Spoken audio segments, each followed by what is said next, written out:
মাদক পাচারকারীকে বাড়িতে না পেয়ে স্ত্রীকে গ্রেপ্তার করে থানায় নিয়ে আসলো পুলিশ।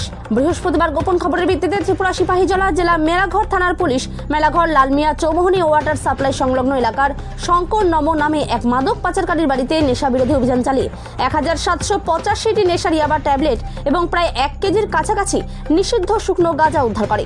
তবে মাদক পাচারকারী স্ত্রীর অভিযোগ, এই নেশা সামগ্রীগুলি তাদের নয়, তাদেরকে ফাঁসানো হয়েছে।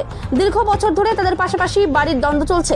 তার স্বামী একজন কৃষক, তারা কোনো মাদক ব্যবসার সঙ্গে জড়িত নয়, শত্রুতার জেরে তাদেরকে ফাঁসানো হয়েছে। কিন্তু পুলিশ মাদক পাচারকারী শঙ্কর নমর স্ত্রীর কোনো কথা না শুনে শঙ্কর নম নামে ওই মাদক পাচারকারীর ঘরের বারান্দায় একটি অকেজো আলমারির ভেতর থেকে নেশার ইয়াবা ট্যাবলেটগুলি উদ্ধার করে। তার পাশাপাশি প্রায় 1 কেজি অবৈধ শুকনো গাঁজা উদ্ধার করে। এই নেশা বিরোধী অভিযানে ছিলেন মেলাঘর থানার OC Jayanta Das, sub inspector Asit Bhattacharya, deputy collector and magistrate Animesh Debnath সহ বিশাল পুলিশ ও ত্রিপুরা স্টেট রাইফেলস বাহিনীর জওয়ানরা। শেষ মুহূর্তে মেলাঘর থানার পুলিশ অভিযুক্ত মাদক পাচারকারী শঙ্কর নমকে না পেয়ে তার স্ত্রীকে গ্রেপ্তার করে থানায় নিয়ে আসে। এনডিপিএস ধারায় মামলা নেওয়া হয়েছে।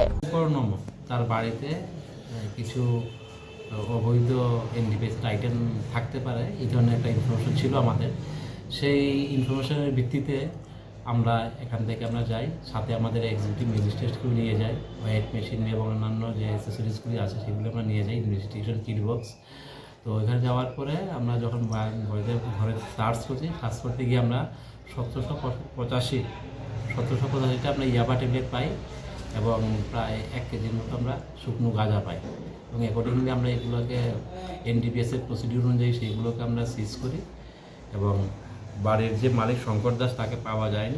শঙ্কর নম তাকে পাওয়া যায়নি। তার যে ওয়াইফ ছিল সবিতা নম, তাকে আমরা নিয়ে এসেছি।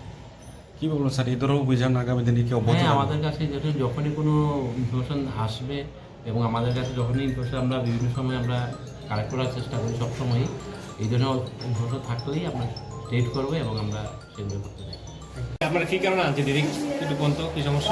স্যার আমার বাড়ি গিয়েছিল, তারা ডাইরেক্ট বাইরের মধ্যে আমি জানি যে আমার বাড়ি আমরা আগের কেস মামলা আছে, আমার জামাইরা মারছে মায়েরা আমার বাড়িতে আগেরই ঝামেলা, কেস মামলা, তারা বাইরে ঝামেলা বাইবাতে যারা মারছে হেরে মারে সেরে তারা নিজেরা কিছু একটা জিনিস, এই 2 নম্বরের জিনিস নিয়ে আমার ঘরে ঢুকাইছে তারা ডাইরেক্ট স্যারেরা ইনফরমেশন দিছে, তারা ডাইরেক্ট যাই মালটা ধরা হচ্ছে।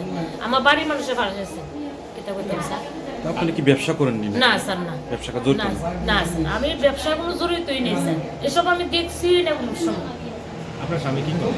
আমার স্বামী কৃষিকাজ করে, তারপরে যে সময় যেটা পাইটা করে, মাটির ইট সিমেন্ট রটের কাজ করে, রাজ্যকালীর কাজ করে। কিন্তু তার মানে আপনাদেরকে ফাঁসানো হচ্ছে আপনি মনে করেন?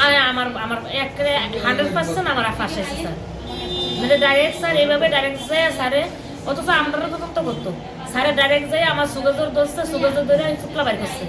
তারা কিতা বিশ্বাস করুন স্যার? আমার ফাঁসাইছে, আমার বাড়ির মানুষ আমার ফাঁসাইছে।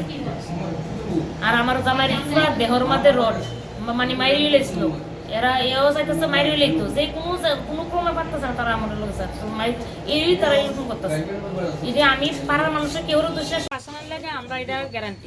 ট্যাবলেট প্রায় 1000 উপরে আপনার রাখিয়ে দিলে তো মনে করেন যার শত্রু আছে তা কুটি দিয়ে দিও শত্রু করতে পারে, মানে ধ্বংস করতে পারে। আপনারা কৃষিকাজ করলে মানছে কাজ করে। শুনেন, আমি একটা কথা বলি, যদি কৃষিকাজ করে থাকে, কৃষিকাজ সাথে কি এমন শত্রুতা থাকতে পারে মানুষের যে আপনারা 2 নম্বর মাল দিয়ে ফাঁসাইবো? না, আমরা বাড়ি শত্রু আছে। আচ্ছা, আপনারা কত কোটি টাকার মালিক অনুমান একটা? না স্যার, এটা কইলে আমি বল না। আপনার স্বামী একটা কৃষিকাজের লোক জড়িত, কি এমন শত্রুতামি আছে যে আপনারা ফাঁসাই দিতে? আমার পারিবারিক জায়গা সম্পত্তি তারা বাইরে খুব শত্রু আছে। আর যে ফাঁসাইতে গেছে তার মালও তো হয়ে যাবে প্রায় 2 লাখ টাকার উপরে এখানে। হ্যাঁ স্যার, তারা চাইবো আমার কোটিটা, তারা যদি কোটিটাও যায় তবু আমার ধ্বংস করতে চাইবো। আর কিছু করার আছে স্যার? কি কোন আর বুঝলাম না।